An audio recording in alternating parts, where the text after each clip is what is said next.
Well, good evening, everyone. Thank you for joining us this evening. It looks like it's about 7 o'clock now, so we'll go ahead and get started. For those of you who don't know me, my name is Dr. Andrew Weaver. I'm the small ruminant specialist at North Carolina State University, and I'm glad to be here this evening for part 2 of this webinar series. Tonight we have joining us Dr. Ron Lewis. Dr. Lewis will be talking to us about what are genomic-enhanced estimated breeding values. And this, like I said, is the second part of our sheep genomics webinar series. Dr. Lewis is a professor of animal breeding and genomics at the University of Nebraska-Lincoln and also serves as the technical advisor to the National Sheep Improvement Program.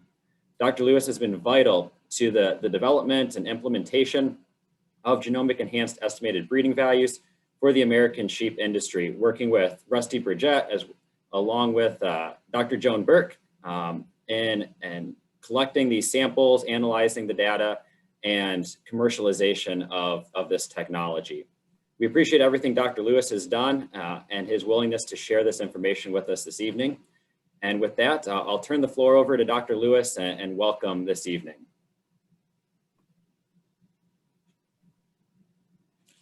Well, thank you for that introduction, Dr. Weaver. I appreciate the opportunity to come and visit about some ideas that have been coming to fruition about how we go about gathering genomic enhanced estimated breeding values. Always quite a mouthful, so we'll end up using an acronym fairly shortly here.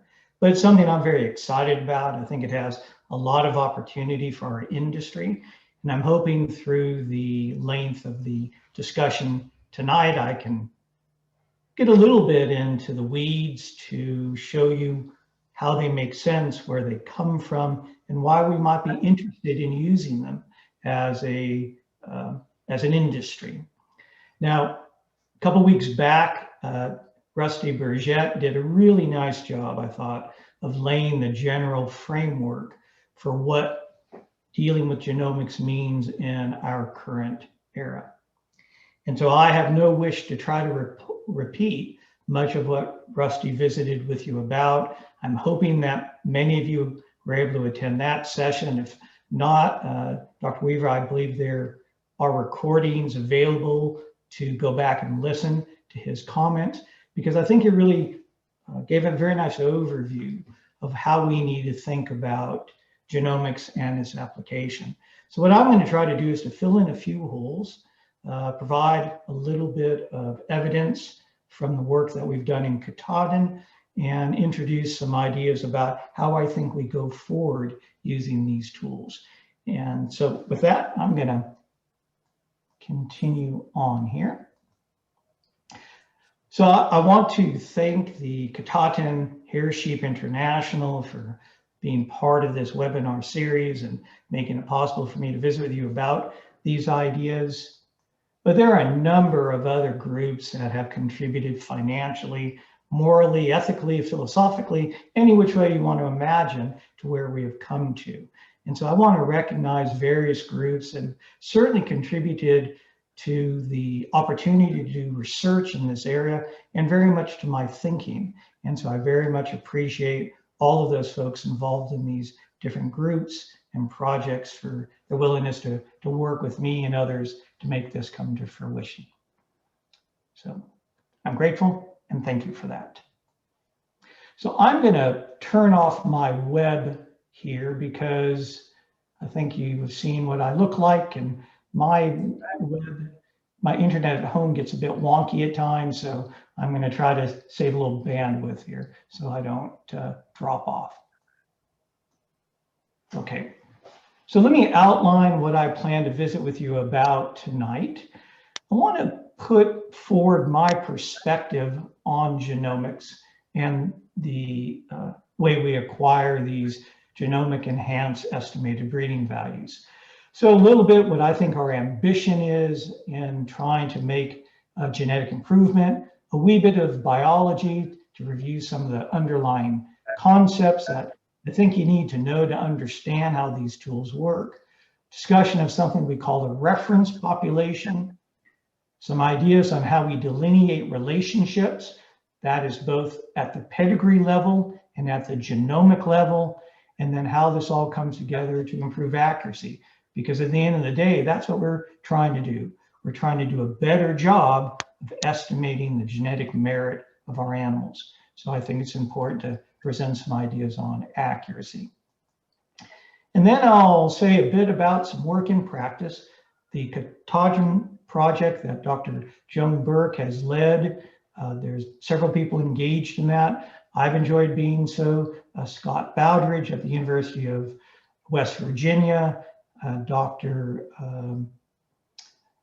Brenda Murdoch, excuse me, at the University of Idaho, but Dr. Burke has been our leader and champion of the project, and I give her a lot of recognition for having that come to fruition.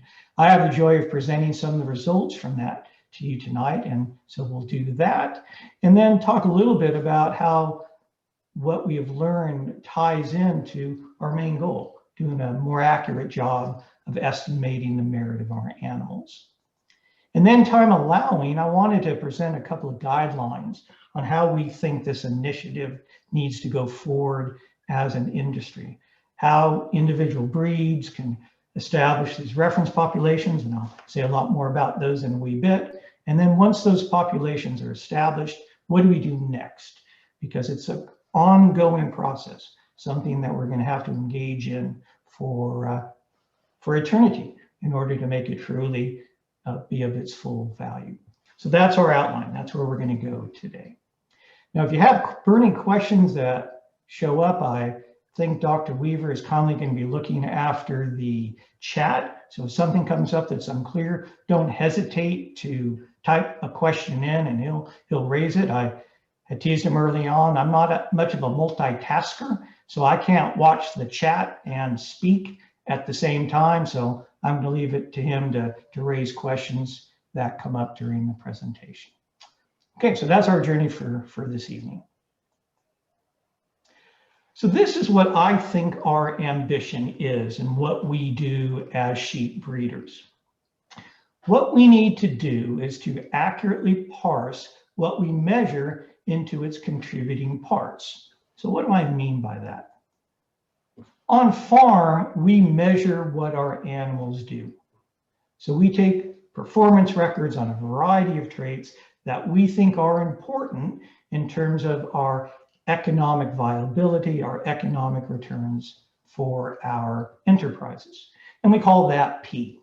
So those are our performance records that we collect. Now, the reality is the environment, which I call E, has a tremendous contribution to what we measure, how animals perform. Are lambs born on a snowy day? Do we have good forage conditions? Is there a lot of rain? Do we have a good person laminar ewes in the shed? All of those things are environmental effects. They're not genetic. They're not the animal.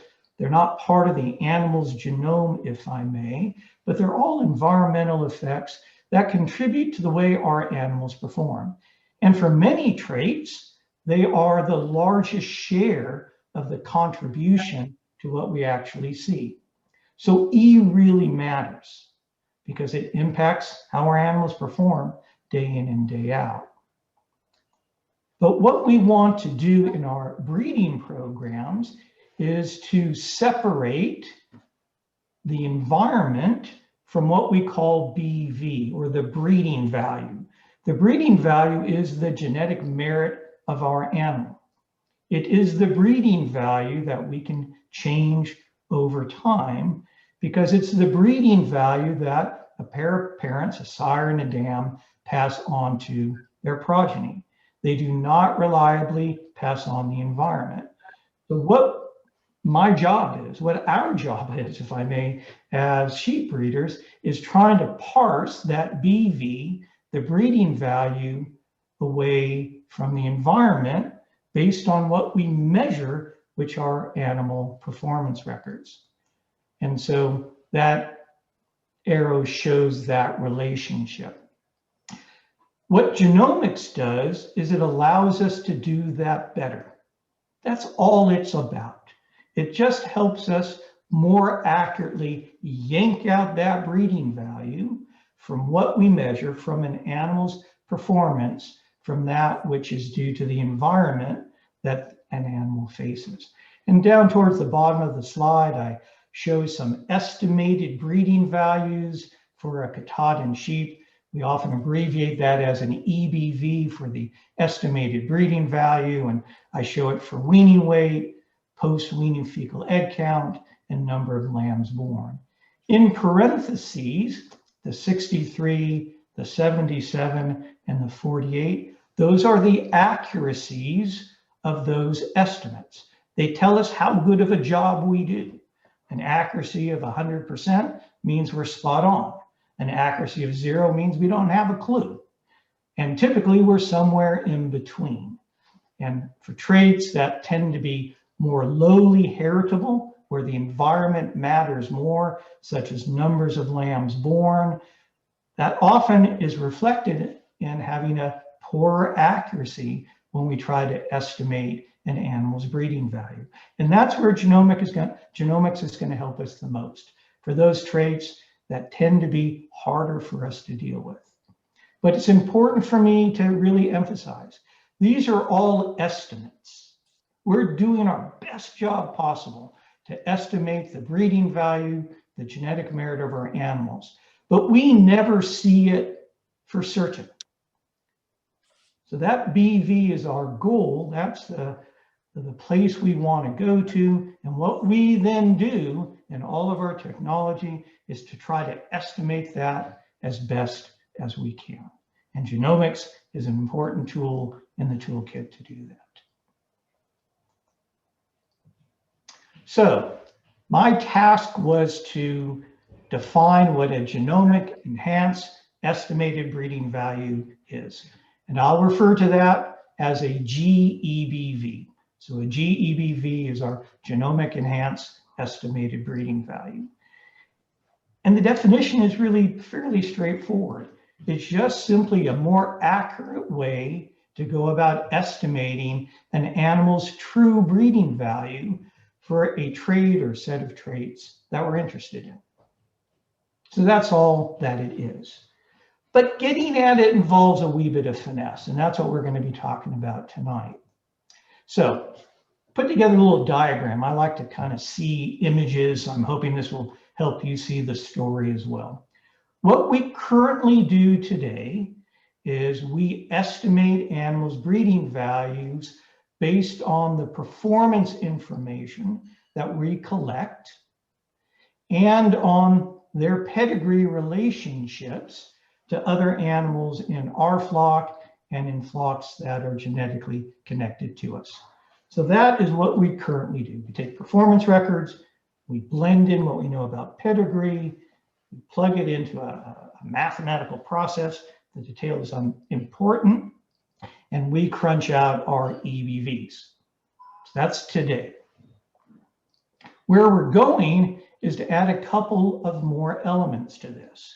So moving from an EBV to a GEBV, our genomic-enhanced breeding value. So we add two really crucial bits to our story when we make that move. And I'm going to be talking about each one of them.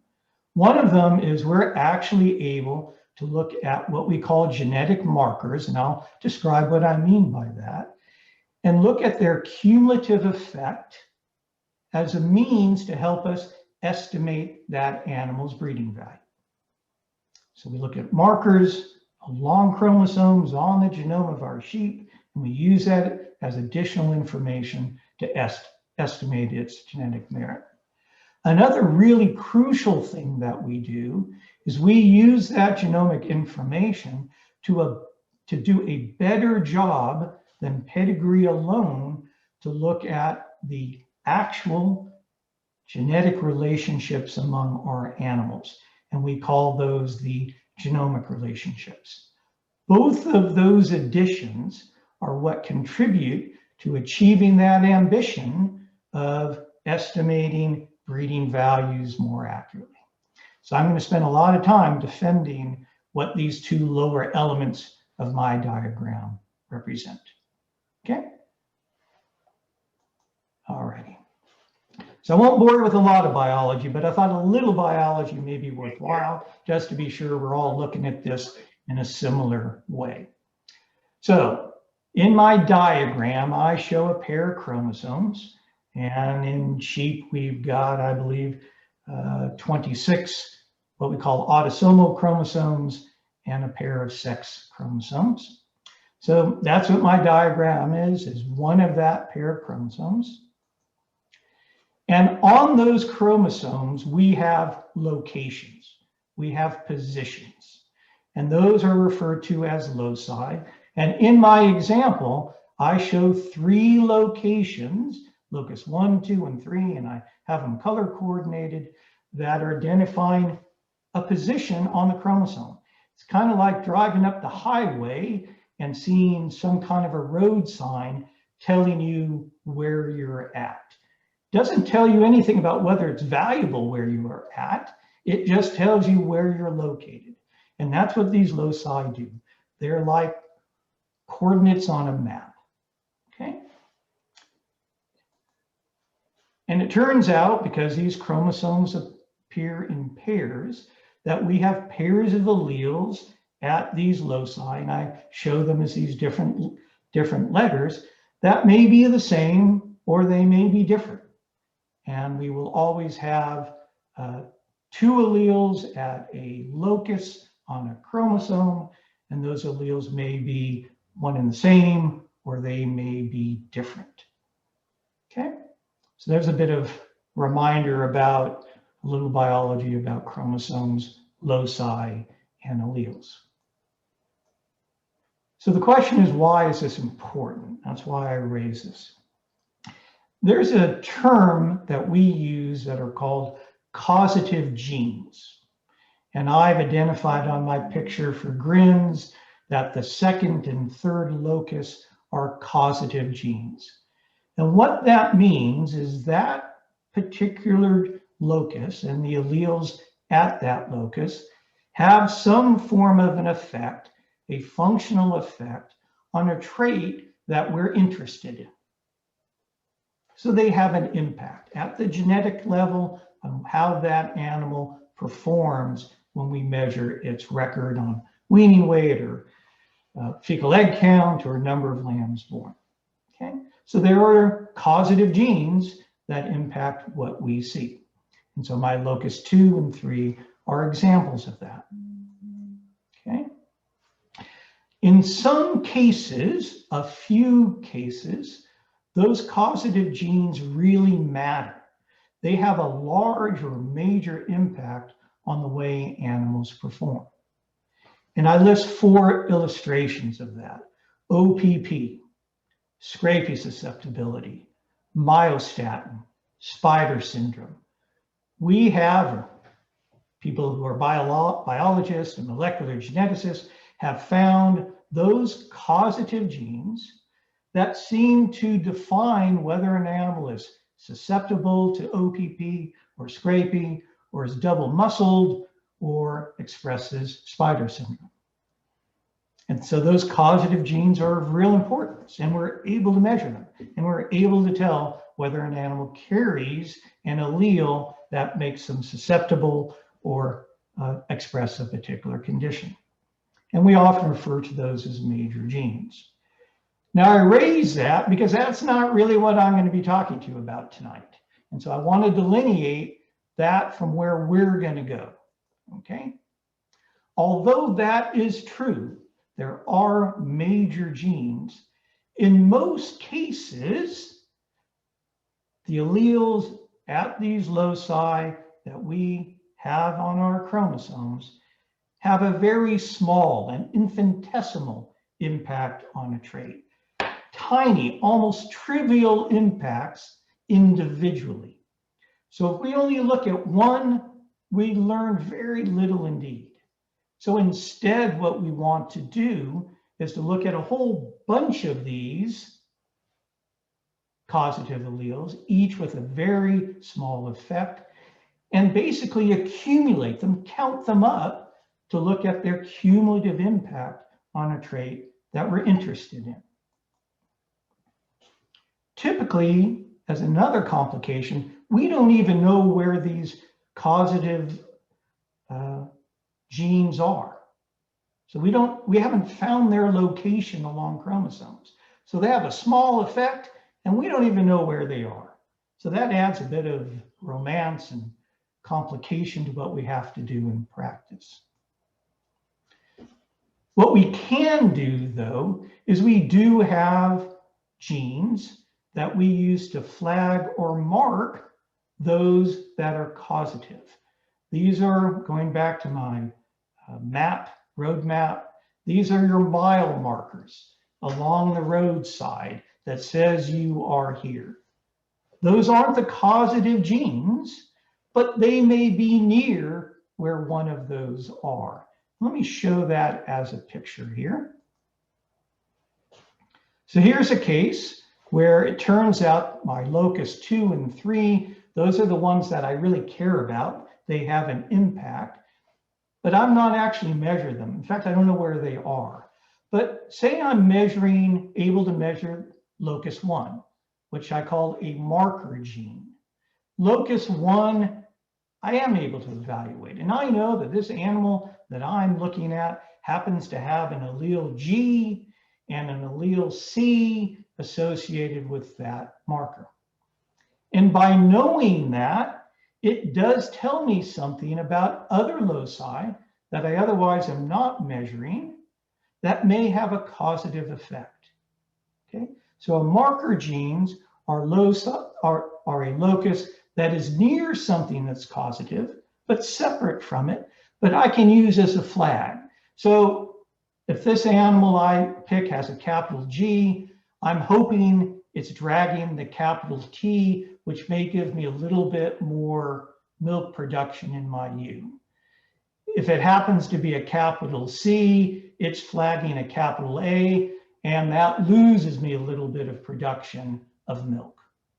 And so I'm measuring what's happening at these markers to help me to get a sense of what's happening at nearby causative loci. Okay. When those markers are close on a chromosome to those that are causative, they tell us more.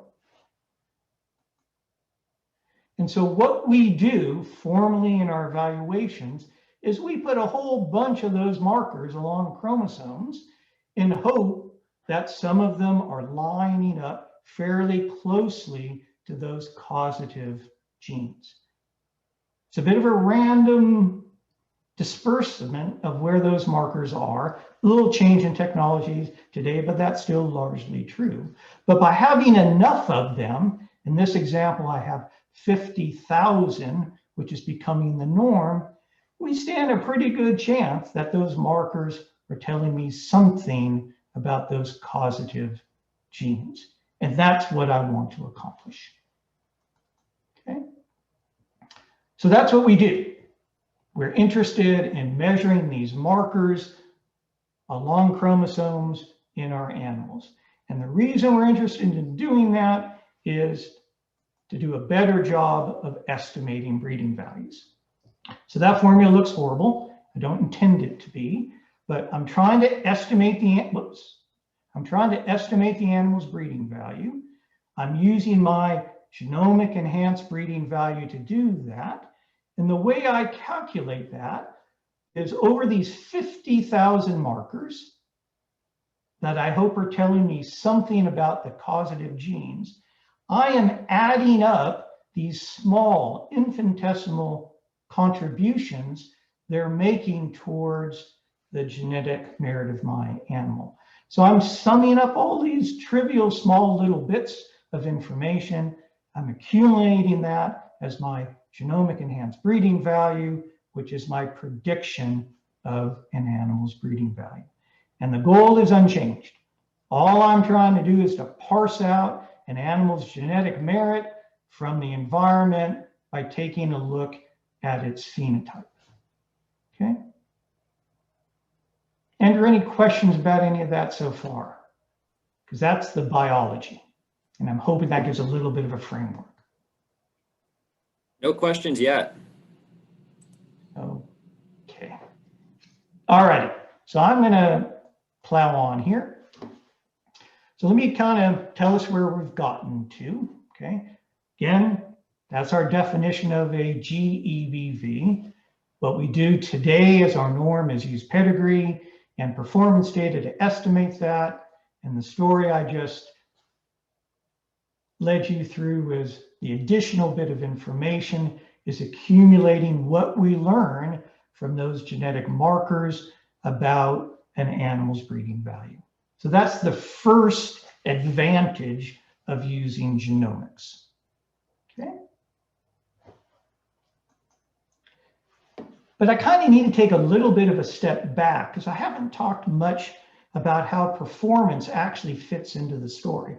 I've talked about finding these markers, associating with something causative, adding up their impact, and getting a hold of this genomic-enhanced breeding value. But we need to do something as part of that. Because as I have said, those markers, these mileposts along a map, really don't tell me something interesting on their own. They're just a location. They just tell me where I'm at. So what we have to do is to relate those markers to something real about our animals, about the way they perform.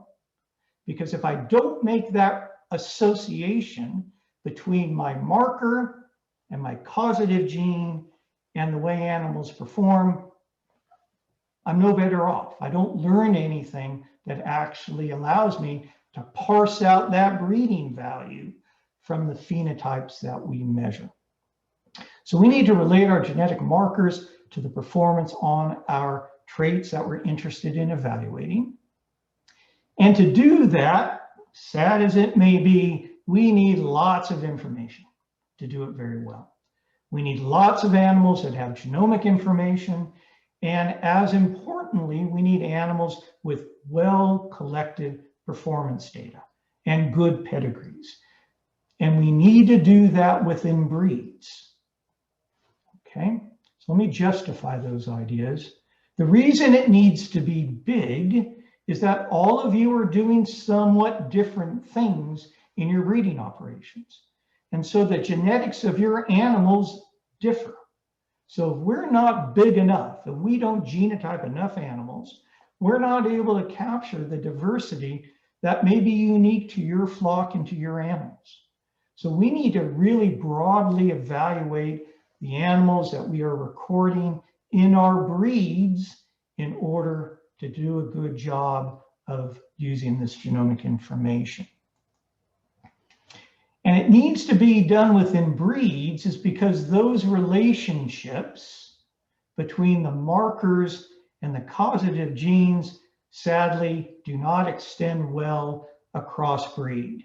So my big G associated with my big T at locus 1 and 2 may be true in Katahdin, but if I move over to Suffolk, maybe that big G is associated with a big A, which was not favorable. And so sadly, this exercise really needs to be done on a within breed basis, given the genetic differences that we see in our breeds and the fact that these relationships do not extend well across multiple breeds between our markers and our causative genes. And the reality is we have lots of breeds.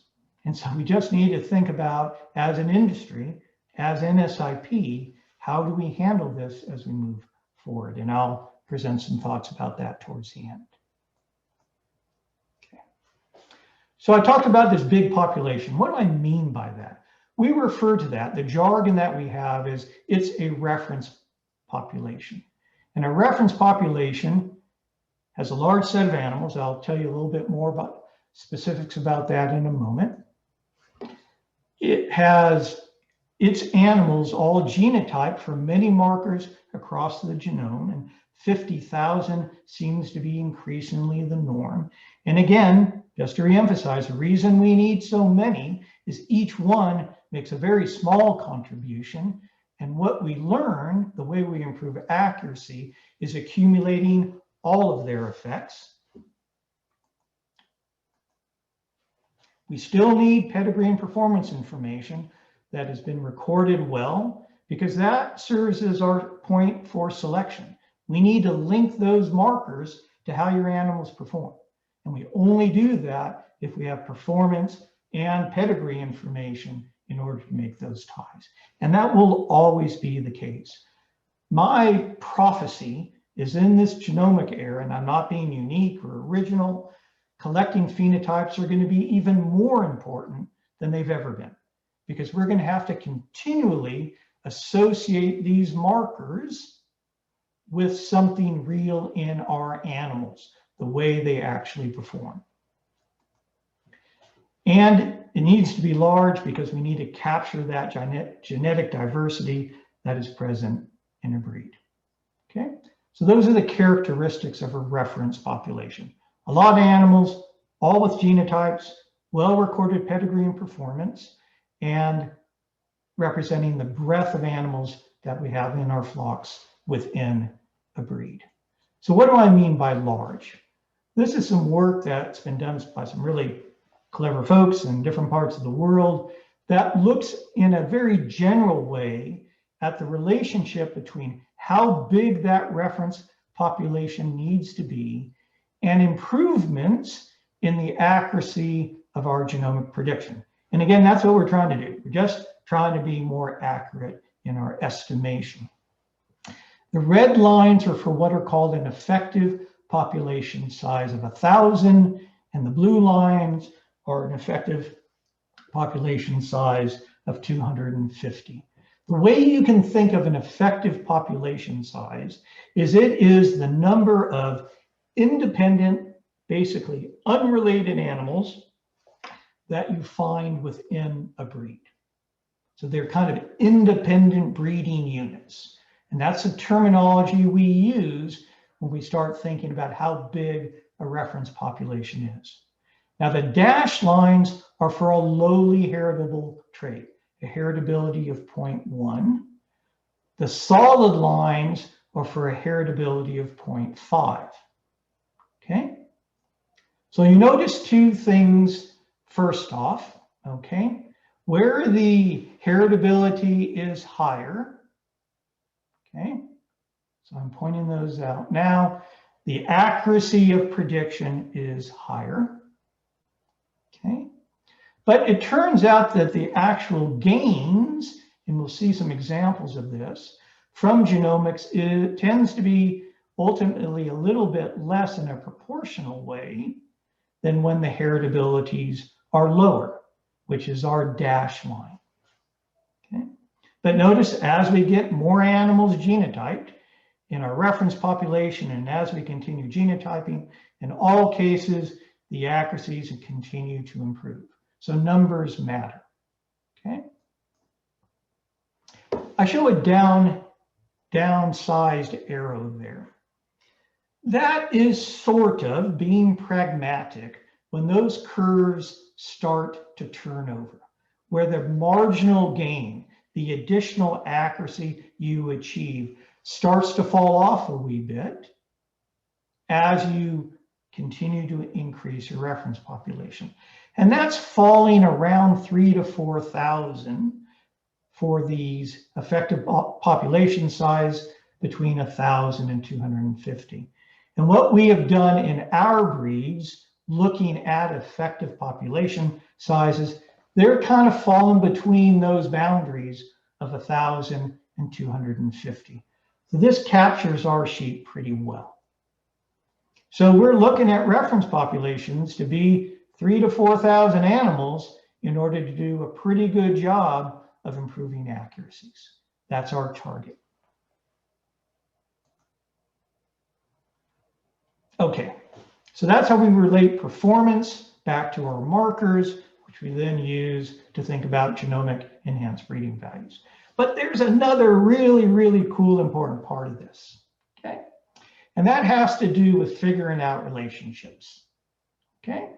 So one thing that we can do with genomics is we can correct pedigree errors. And the best will in the world, these ewes pinch lambs, and that sire jumps the fence, and things go awry, and we're just not always certain who belongs to who. With genomics, we can figure it out.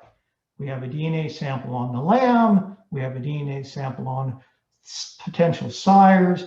We have DNA samples on potential dams, and we're able to figure out whether or not we have it straight. And that's value. Improving the quality of our pedigree relationships is a useful thing for us to do. And for those folks who are in large, extensive operations, where they may drop a mob of rams out with a group of ewes, so they're not doing individual sire matings, we can also use genomics to figure out which sire produced a particular lamb. Something I want to say with my hand on my heart on this, all right? If you want to use genomics to identify sires, take a DNA sample before you put them out, because it's the one that you want that never comes home. So it's well worth taking a DNA sample before you use these rams and put it on the back shelf so you have it in your repository so you can end up using it. It's always that one I needed that I don't seem to find. So I've learned that lesson from personal tragedy, I'll put it that way, okay? So that's one thing that genomics will help us do. But the more important one, when we're getting at genomic-enhanced breeding values, is something called Mendelian samples. Sampling goes back to Gregor Mendel and his love of pea plants, but that's where it all comes from. So let me explain what I mean by that. Here is a small pedigree. Oops. Here's a small pedigree. Up on top are the parents, and down on the bottom are a set of full sib offspring. The square is supposed to be a male, and the circle is a female. So we bred that male, that sire and dam, and they created a set of full sibs. Now, if we're only using pedigree, our expectation, our best guess, is that on average, that pair of full sibs share 1/2 of their alleles in common.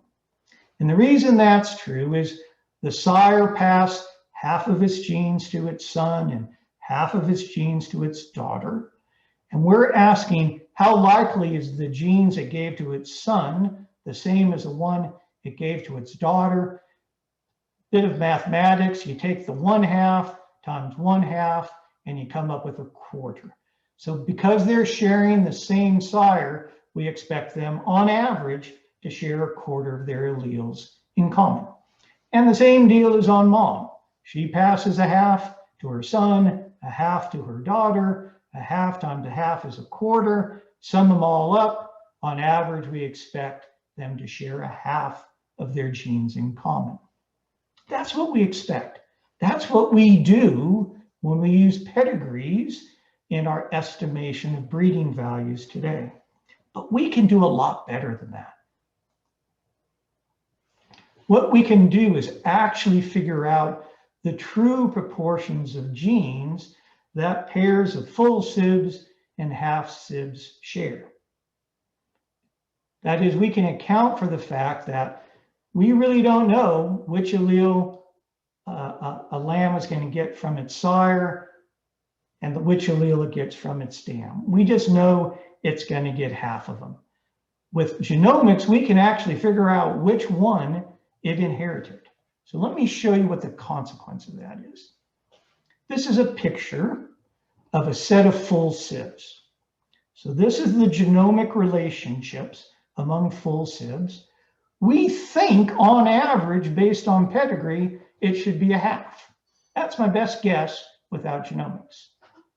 But in reality, when we measure the proportion of alleles that a pair of full sibs share, it can actually be as high as 70% and as low as 20%.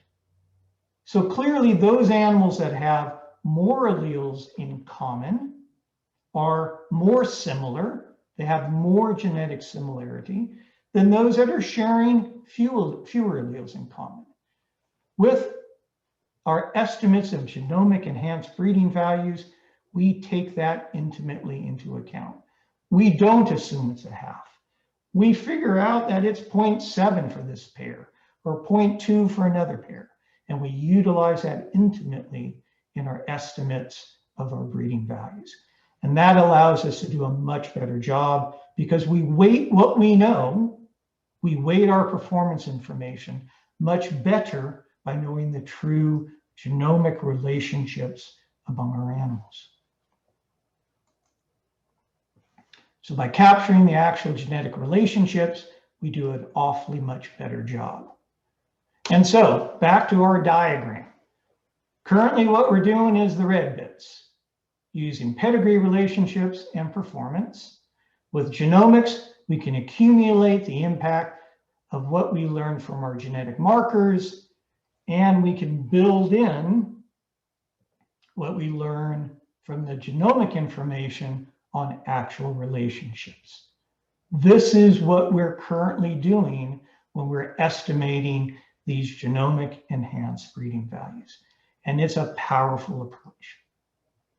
Okay, so that's my bottom line. That's what GEBVs are, and that's a little bit of background on how we get them. The mathematics are truly uninteresting, but it involves combining all that information at one time to estimate genetic merit. So Andrew, I'll pause there for a moment. Any other questions? We just had one question come up, and I think Lynn answered that. It was, can genomics tell us that a sheep is a particular breed without pedigree information? And Lynn did provide an answer to that, not with the 50K chip that was used in this study. If you would like to provide any more insight or detail on that, you're welcome to. Well, let me do so at the end when we start talking about guidelines. I think that might be useful. Okay, perfect. Okay. So don't let me forget the question though, because I will. Okay, I won't. All right. Okay. So this is where we kind of get into the nitty-gritty of things. Why do we care? What we care about is improving the accuracy of our estimates. So this is a fairly complicated table, so let me talk you through it. Two heritabilities, low and moderate. I'll have a column that includes genomics, that does not include genomics, without genomics, and a column with genomics for each of our heritabilities. And then I have information coming from different sources. So this is where our performance is coming from. So my first row is an animal that we've not recorded yet. So we have no performance data on a trait. The second row, we've measured its parents, and I'll refer to that as PR. The third row down, we have parents and 20 half sibs of the animal that we're interested in. And then I drop down, now I've got the parents, the 20 half sibs, and I measured the animal itself. And then I drop down to the next row, got the parents, 20 half sibs, the animal itself, and now it's produced 20 progeny. So we're now probably getting down towards our sires. And then the last row is they produced a bunch of progeny. So basically, as we go down a row, we're collecting more performance information. Okay, so that's how this table is laid out. And I'll build the story from there. Here's the case where we have not performance recorded the animal. We know nothing about it, and we either do not have genomics or we do. So right off the bat, even though we do not have genomic information in this scenario, we have an accuracy of about 22% simply because that animal is genomically related to animals that we know something about. So we get a boost in accuracy right off the bat. Okay. If we measured its parents, not quite a doubling between the without to the with, but we still see a clear advantage of having the genomic information when we know something about the parents. When we start bringing in half sibs and its own record, again, the genomics still give us an advantage, but the advantage becomes smaller. Okay. And part of the reason for that is for traits, when we're measuring a lot of relatives of an animal, we're starting to learn a fair bit simply based on the performance records that we're collecting. Okay, so the marginal advantage of genomics starts to fall off as we collect these additional performance records. And by the time we get to measuring a bunch of progeny on a sire, there's no value to it, all right? Because we've learned basically what we need to know from the fact that we've measured a bunch of progeny on the animal that we're interested in, okay? And so if I'm going to kind of square these off, really genomics are happening earlier on before we've collected a lot of performance information on an animal. Their value is only marginal once we have a lot of performance data collected. And if we flip over to the more heritable trait, well, we get a bigger jump in accuracy from having no information when we add in genomics, and that's because the heritability is higher. And that higher heritability means that more of what we see is due to the breeding value of the animal than it is to the environment, and so genomics tells us a bit more. But the trend is then pretty much the same. We get improvement once we have an improvement with genomics when we only have the parental records. We get a little bit more once we adding in the half sibs and the own. But by the time we get to a bunch of progeny, it just really isn't earning us very much more. Okay, and so the picture looks pretty much the same. So bottom line, genomics helps us when we have no information on an animal. We have some accuracy before they're ever recorded. When we start gathering small amounts of information, we still see that advantage. But by the time we've collected lots of information, the advantage of genomics is no longer there. And that hopefully makes sense. We just know a lot because we've collected a lot of performance records. Okay? So we need to think of genomics as our advantage early in animals' lives when we don't know that much about their performance. So this is where it matters. Genomics allows us to more accurately select young animals before they've created a lot of performance data on themselves. By doing so, if we select our animals when they're younger, we turn our flock over more quickly. So we shorten our generation interval. Basically, younger animals are of higher genetic merit typically than older animals. By keeping more younger animals, turn the generation over quicker, and as a consequence, we increase our rate of genetic gain. So that's how genomics helps us. It allows us to take decisions, better decisions, earlier in an animal's life. And pretty key, the greatest benefits are for traits that fall into certain categories. Where the heritability is lower, they're going to serve us better. When things are expressed late in an animal's life, when we don't have a performance record until an animal has been in a system for a while. When they're only appearing in one sex, we want to choose our rams that produce, daughters that lamb and look after their lambs. But we only measure that in females. And for traits that are difficult to measure. Eating quality would be an illustration. Feed efficiency.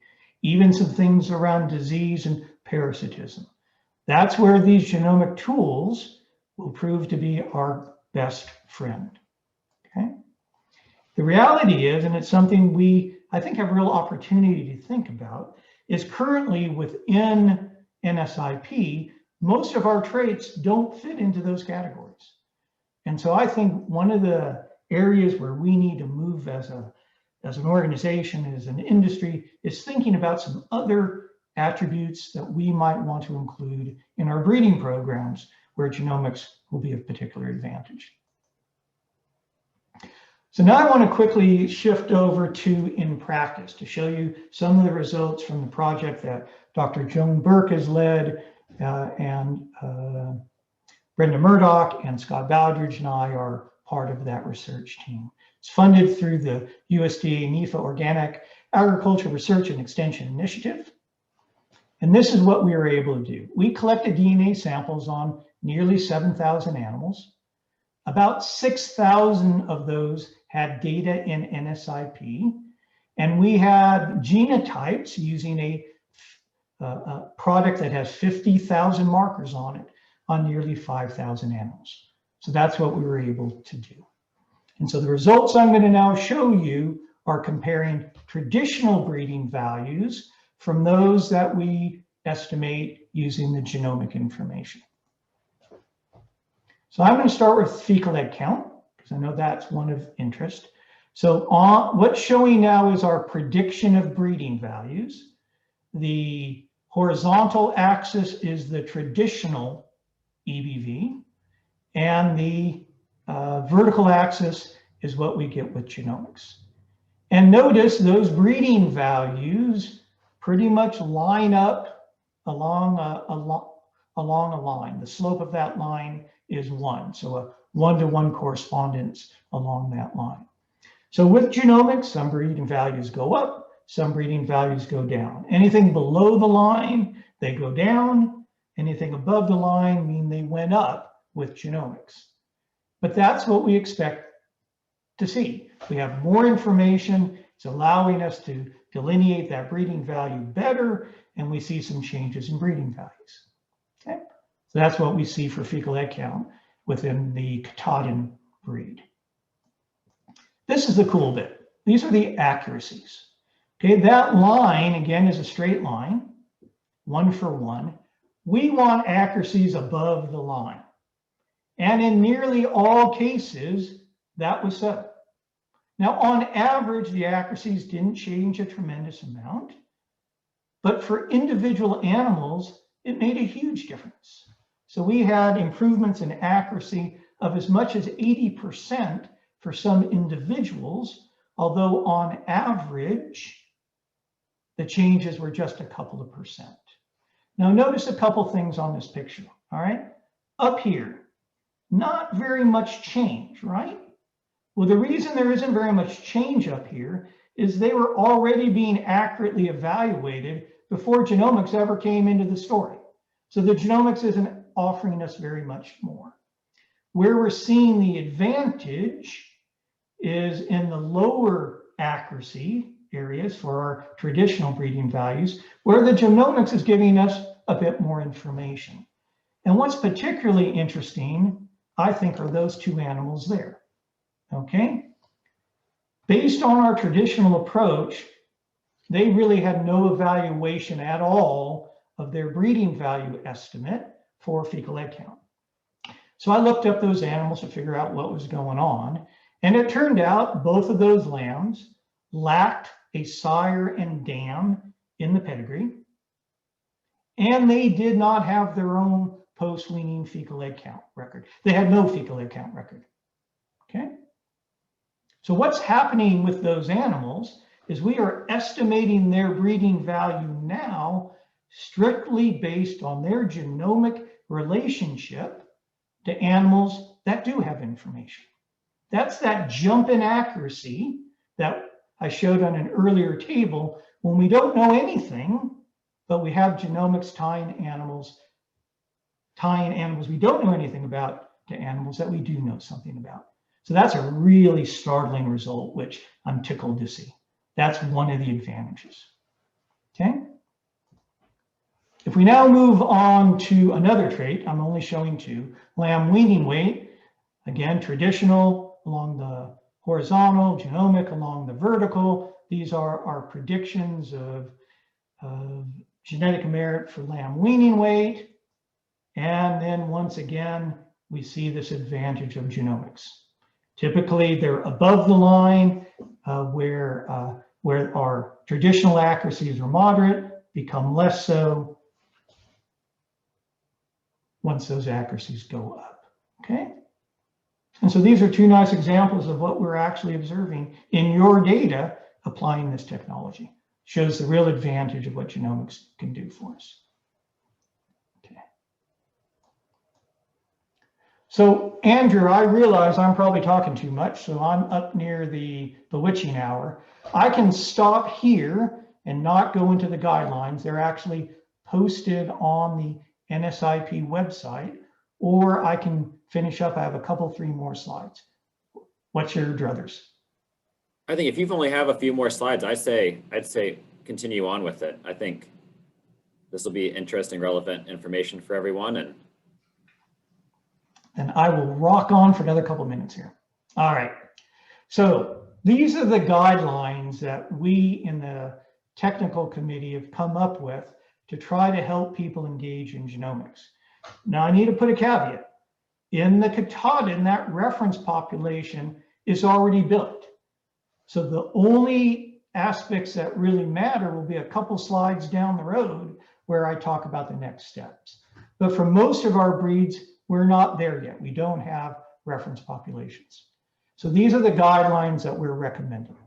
To establish a reference population that has genotypes and well-recorded pedigrees on a minimum of 3,000 animals. That's kind of our starting point to take advantage of these tools. To use a platform with enough markers on it, 50K seems to be becoming the industry standard. We can do a really good job on estimating marker effects and dealing with genomic relationships with a product that has 50,000 markers on it. In order priority, if you have, as we all do, fixed resources we can devote to this, these are how I would choose animals in my flock to genotype. I would start with rams, particularly those that have been or you plan to use as sires. I'd then pick up ewes that have multiple parities. One of the lessons learned in the beef cattle industry that we can benefit from is they did not genotype heifers and cows. And that's proven to be an issue for them. The reason is, and it goes back to the sex-limited characteristic I mentioned before, if we want to evaluate maternal attributes, we only measure most of those in females. So if we're not measuring litter size and number born and lamb survival and mothering ability in our females and getting genotypes on those animals, we're losing half the equation. And so there's a value in genotyping females that have several parities in your flock. And third on my list of priorities is ant lambs that have performance data. And there's 2 ways you can go about it, different philosophies on this. Genotyping full litters of lambs that you think you're going to want to select your replacements out of, or pulling a single lamb from across all of your litters. Those are 2 different strategies. They both have strengths and weaknesses. And particularly in establishing this reference population, pick animals across levels of performance so we capture that genetic diversity. Okay. So establishing the reference population is just the starting point. So Katahdin folks, join back in here because this is related to you. We need to keep collecting genotypes and pedigree and performance data. That never stops, okay? So that process will need to continue. And the reason it needs to continue is the value of genomics begins to decay if the animals that we're interested in today do not have genotypes. So we can't stop. We need to continue genotyping and collecting performance and pedigree data. So the process continues. And as we do more of it, we benefit more, the accuracies go up, and we do a better job in our selection decisions. Okay. So summing up, a couple points. I think these technologies offer us tremendous opportunity in our industry. And I think they're becoming priced to be much more cost effective for us to use. Through their strategic use, we can improve the accuracy of our evaluation. We can increase rate of progress. And what I'm really excited about is we can start bringing in some new traits that we currently are not into our genetic evaluation. For those of you who are interested in maternal traits like aseasonal lambing, that fits into that third category there. So it gives us a broader range of traits to work with. And the reality is it really depends on us. The technology is there. It works. It's proven. The issue is, are we as an industry ready to grab hold and to use it to its fullest value? And with that, I'm going to stop, and I'd be pleased to take any questions. We certainly appreciate all of that information. That was really great. Would you like to come back and revisit this question we had in the chat about genomics and their ability to tell us that a sheep is a particular breed without pedigree information? We've done some work looking at just that, where we had genotypes on animals from Rambouillet, Katahdin, and Suffolk. And we used genomic information to try to delineate those breeds. And they form very distinct clusters of animals. And so there are some opportunities when we have very distinct breeds, let me add that caveat, that we're able to use genomics to delineate the breed an animal belongs to. And that's going to become important when we start using these techniques in crossbred animals. But let me throw something out. There's been an important thing that I don't think we want to try to do. Some individuals have come to me, and colleagues, particularly in swine, wanting to know whether genomics can be used within a breed to say whether or not an animal that is professed to be of that breed actually aligns. So is it really a Duroc pig? That's a dangerous road to go down. And the reason is that Mendelian sampling that I already raised. Every animal is going into a marble bag and pulling out alleles that define it. And so there is genetic diversity within breeds. So depending on what you call a Duroc pig and its genetic makeup, there may be an animal that is truly a Duroc that got a different set of marbles. And it therefore does not align very well with what one might call the Duroc. Where I think genomics can help us, if that's the wish, is that breeds need to develop a core group of animals that they call their animal. This is a Katahdin. This is a Rambouillet. This is a Suffolk. And we capture the diversity of that breed. And then genomics can then be used to look at any descendant to see whether or not it relates back to that core group that is that breed as a breed defines it. I think using genomics on its own to make those associations is very risky. I would much rather see it being used just to verify that that animal is related by pedigree back to that core group, if it's going to be used in that way. So Andrew maybe answered more than the question, but that gives you a sense of my view on this issue. Yeah, thank you. Are there any other questions? And feel free to unmute yourself and ask if you have any. Ron, this is Jim Morgan. So you gave the example on post-weaning fecal egg count, and I think it's important for the Katahdin breed since only about 20 flocks actually submit fecal egg count data, and we're looking for animals outside.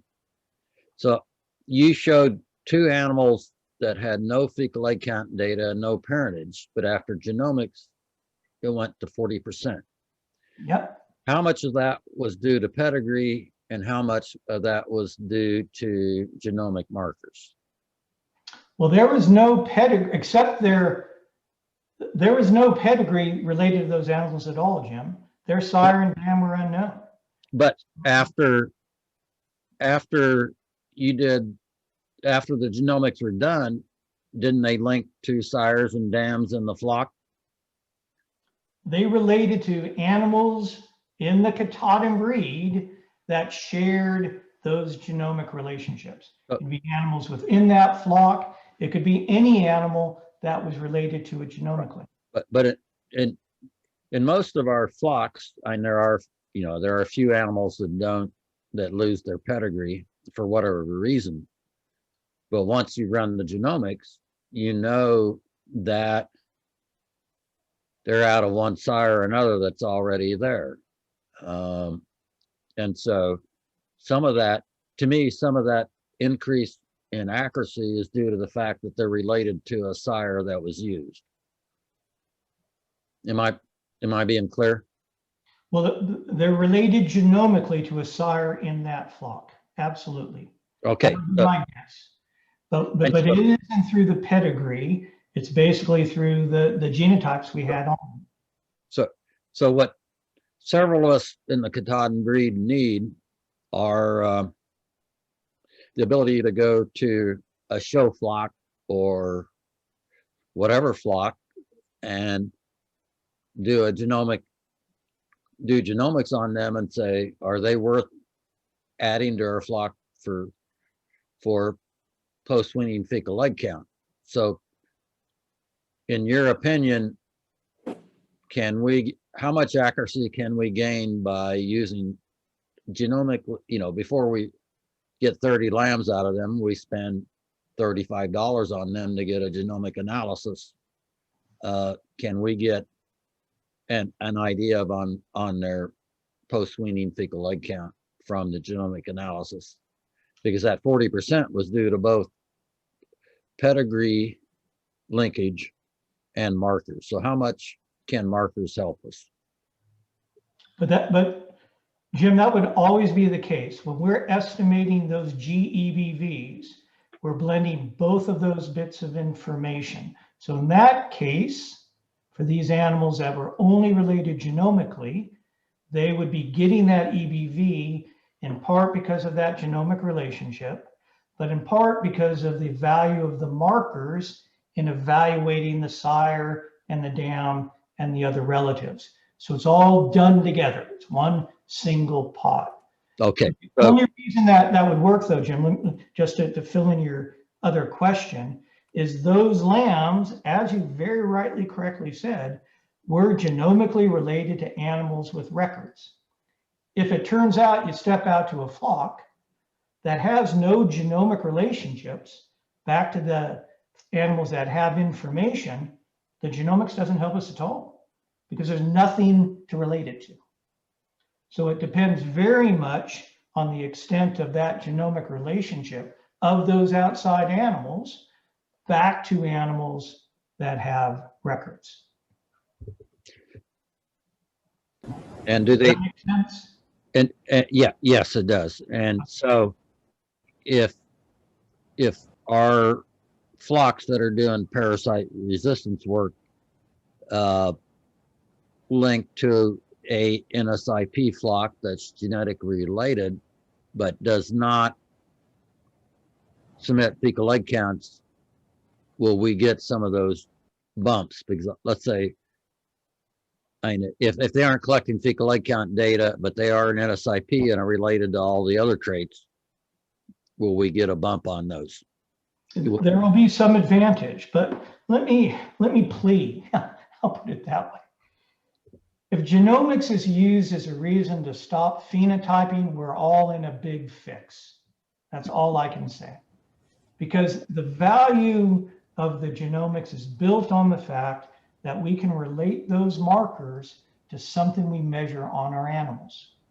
So if we stop collecting phenotypes and pedigrees and everything that goes on with that, the value of the genomic part of the prediction is going to fall off. Agreed. I know an animal totally outside is 0%, but if the markers give me 20%, I might gamble. Hey, Ron, can I add something here from a business perspective? Jim, you'll have to join us in a couple of weeks when Tom and I are talking about collecting. But the real short answer here is the business model that Sheep Genetics has that we're going to follow in NSIP will not allow you to take a DNA sample and send it in and get any results back unless you're submitting at least some phenotypic data.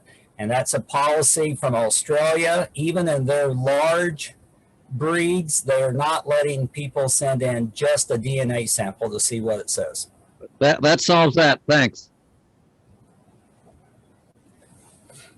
But Lynn, if I may add, because this is one of the beauties of this technology, if we have a nice system set up and we have animals that are born and have not had the opportunity to be recorded, and we need to take decisions on them in due course, once we have a strong reference population, we're collecting data, we'll have something that we can use to take decisions on.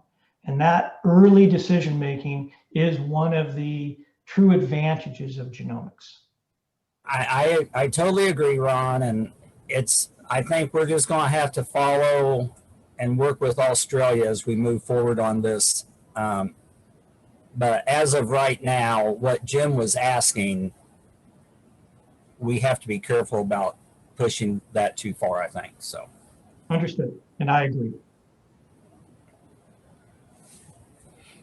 So we did have a couple questions come up in the chat. One is, why is it that the Katahdin community has done all this work that made this breed the choice for the project, and what's the difference with this breed and why? Right. I'm not sure if Joan is there to help me with some of this, but I'll give it my best. The project funding for this was through that organic grant, which means that the work needed to be done within an organic system, which is what the folks at USDA in Arkansas have. So it's an organic system built around pasture-based production. And the Katahdin is a breed that fits that system very, very well. And so given Joan's leadership and given the way it's funded to look at that kind of a production system, it grew to being related to the Katahdin. And so these tools would be equally valuable in other breeds. It was simply the fit of the Katahdin to that effort in research is how it's been able to take full benefit of where we are today. The other thing that I just want to mention, because it's worth doing so, when we started that project, the cost of genotyping was substantially more than it is today. And so our ability to genotype 5,000 animals came about by us jumping at that chance. Originally, we were only going to be able to genotype about 1,000 animals, but the price changed so substantially that we were able to up it to this 5,000 to establish this reference population. So in fact, in the design of the project, what I'm talking about was never part of it. It was fortuitous based on the change in the cost of genotyping. And we took full advantage of that because we could meet the project goals and as well as move forward with these GEPVs. To reiterate what Ron said, so the Katahdin breed had 13 years of fecal egg count data. The Organic Research Initiative really wanted parasite resistance. And Joan had a track record of doing that. So that's why the Katahdin breed, you could say, lucked out. But yeah, Ron pretty much hit it. But we had a track record of working with fecal egg count since 2005. Thanks for that addition, Jim. It was indeed also about the parasitism. Fair point. Yep. So another question that there was an answer mentioned as well, and it's one, I don't know if you want to add any more detail to, but can genomic relationships still be used to improve EBV accuracy, even if causative genes or traits haven't been identified from a reference population for that breed? And Brad Frecking added that this is what the creation of the reference population provides. That association of markers with the measured phenotypes is what is needed. Right. Yes, I agree with Brad's addition to answering that. We need enough information, enough animals with performance and genotypes in order to do those predictions. And so it's a numbers game, boils down to that. And so as we get more information, we're able to actually accurately estimate these GEBVs. Ron, this is Joe. That was my question. And I'm just curious in the context of a pedigree matrix, you know, can it be as simple as a percentage of the 50K that are in common? Can that be used to improve the pedigree matrix in the EBV calculation? In theory, Joe, I think there is opportunity there, but it doesn't really work that way with the technology, what is called the single step GBLEP, which is the snazzy term for what we do. It's all done in one kit and caboodle. And so and the reason is you have to blend the pedigree relationships with the genomic relationships. So it has to be fitted into the overall system.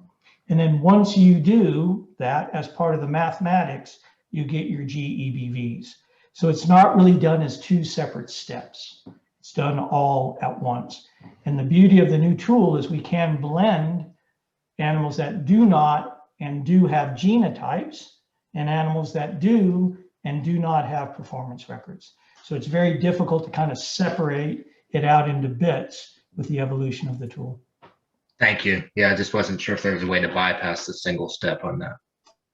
The single step is what everyone is engaged in because it's really that much better. In the previous technique, we really weren't taking much advantage of the genomic relationship matrix at all. So on a similar note, Ron, if I'm a new flock coming into NSIP and I don't have a genetic connection to any other flocks, is it possible that these genomic tools can help with my accuracies and maybe establishing some of those genetic linkages, or is that kind of a roll of the dice on whether my population is going to be related or not? Russ, it's a good question. It's a bit of a roll of the dice, but if you're working within a breed and you go back to Noah's Ark, they probably were all related at one point in time. And so, you know, there is some opportunity that, you know, there will be genomic relationships that are picked up. It isn't, it wouldn't be as strong as something where you're actively creating genetic connections, but you may get a little bit of a bump. And certainly it will help once you're involved in the system for long enough, because you're developing that history of genomic information that will be tied in better and better and better as you continue with your recording. So that foundation, I think, can help over time. But in the ideal world, I still would establish that genetic linkage through ram swapping or something like that through our traditional pedigree methods. Absolutely. I didn't mean to imply otherwise. It sounded like I was. No, I mean, new flocks that are unrelated, that are disconnected, it's pretty key that early on they are active and connecting themselves to the rest of the breed. That's the best starting point. The genomics will just add a wee bit more to that. Great, thank you. So there was a question on the best place to send fecal egg counts, and I added a link there to the chat for a link to the American Consortium for Small Ruminant Parasite Control and some information that's on their website pertaining to 3 labs that will run fecal egg counts for NSIP enrolled flocks. So that'd be Texas A&M, West Virginia University, and LSU. And so their contact information is provided at that link for anyone that's interested in that. Any additional questions?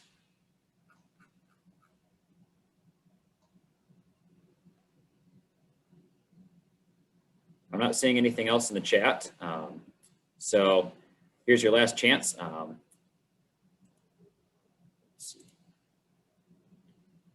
So I'm not seeing any additional questions. So Dr. Lewis, we certainly appreciate your time this evening and all the insight you've provided. That was a really great presentation. I enjoyed listening to that. So thank you for presenting. For those of you that haven't registered for the next 2 webinars in the series, I encourage you to register for those. The links are on the NSIP website under the Genomic-Enhanced EBVs tab. And so you can follow that link and register for those upcoming webinars. The next one will be March 16th, 2 weeks from tonight, talking more about selection programs and how to use genomic-enhanced EBVs in selection. And then our final webinar of the series will be on March 23rd, and we'll cover the actual data collection, the sample collection and data submission process, and how the logistics of all that will work. And so I encourage you to sign up for those. Enjoy the rest of your evening. Thank you for joining us tonight. Thank you, Dr. Lewis. We really appreciate your time. Thank you, everyone, for listening. Take care.